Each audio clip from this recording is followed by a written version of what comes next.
Hey, it's Luke John Harrison. Just before we get into this video, make sure you like, comment and subscribe to this channel. Make sure the bell notification icon is on. I would love to hear from you, and it only takes 1 second of your day to make mine. Let's get into it.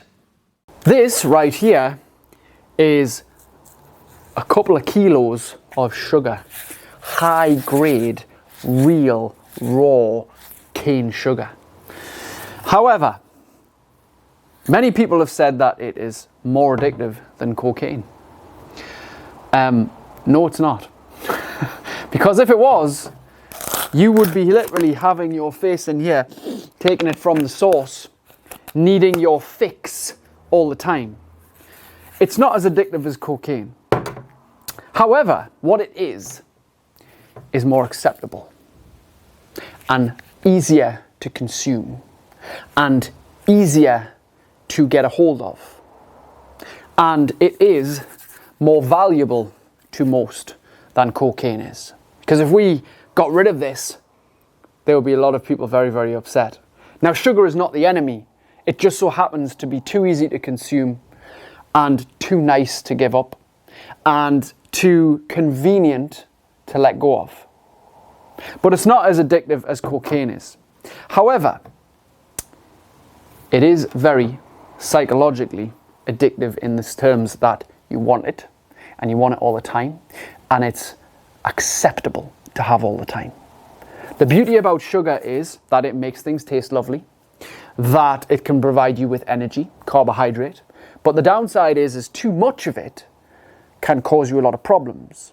Weight gain because of the calorific value of too much calories in the sugar, the highs and lows of a blood sugar spike, the lack of mental focus from said spike and lull can obviously lead you as well to further cravings for more sugar. So the addictive properties of it is kind of like when you have a little bit and you really enjoy it and then you slump again, you want more.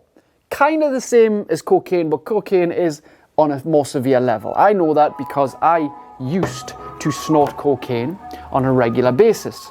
And that first hit is fucking amazing. And then once half an hour passes, 40 minutes, and you're dropping, you really want another one. Those who know much more than you need more fucking chocolate biscuits. However, the biggest point I'm making here is how acceptable it is. People don't give a shit whether you want to eat one of these a day. Although I'd highly be quite impressed. You'd be very, very ill, most likely. And it would be an incredible feat. But people couldn't really care less if you ate one of these or half of these a day. Couldn't really care less. If you took this much of cocaine, well, people would be starting to wonder how the fuck you afforded it and how you could actually manage that, and it wouldn't be acceptable. But this is so easily acceptable. And whenever a behavior or a thing is acceptable by everybody, it's too easy to do, too hard to let go of.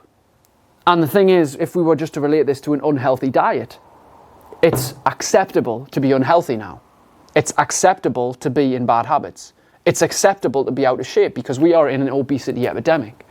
We are in an epidemic of fat, unhealthy, unfit, unconfident people, a lot of whom are struggling with mental health issues.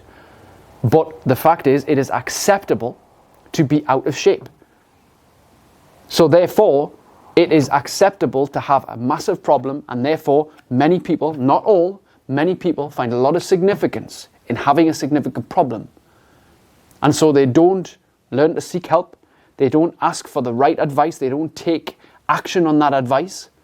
They simply like to complain because it makes them feel significant. Now, this is not true for everyone. There are legitimate people who need legitimate help. However, the point here is when something is acceptable, like sugar is, it's very difficult to let go of. So this all comes down to standards. And if you're wanting to sort your diet out right, this is a culprit that is destructive, admittedly, because it's too easy to get a hold of. It's too cheap. It tastes too nice. It's all over the place. People blame carbs and sugar for them being overweight, when really it's calories that make you overweight. There's no, disregarding that fact. Yes, this contributes because it tastes nice and it makes you want more. But it's ultimately calories that are at play. However, the point being, if it's acceptable, it's hard to let go of. So how could you raise your standards so too much of this is not acceptable? You have to limit your consumption. Or maybe you have only certain times of the day when you consume sugary things. Or maybe you even have certain days of the week where you just consume sugary things. Or certain times of the week where you consume sugary things. People ask me how I stay in shape all year round, right? Yes, obviously I'm in the health, fitness, well-being, coaching space.